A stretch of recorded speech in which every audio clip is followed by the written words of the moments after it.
बिस्मिल्लाहिर्रहमानिर्रहीम। आज हमने चिकन चीज़ बॉल बनाए, बहुत मज़े के बने, बहुत यम्मी।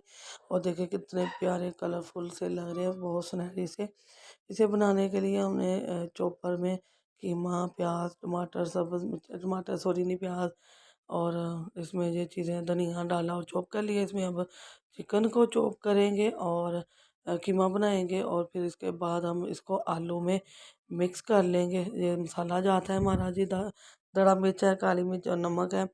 तो आलू के अंदर हमने इसको ना अब मिक्स कर लिया है, और ये बहुत ज़बरदस्त सा बैटर बन गया हमारा। तो हमने इसके बॉल्स बना लिए।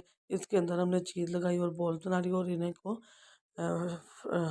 डीप फ्राई कर लिया। इसकी मुकम्मल वीडियो मेरे चैनल पर अपलोड है, डेली फूड को सर्च करें और ये रेसिपी मुकम्मल मिल जाएगी आपको। दुआ में याद करें। अल्लाह हाफिज़। बिस्मिल्लाहिर्रहमानिर्रहीम। आज हमने चिकन चीज़ बॉल बना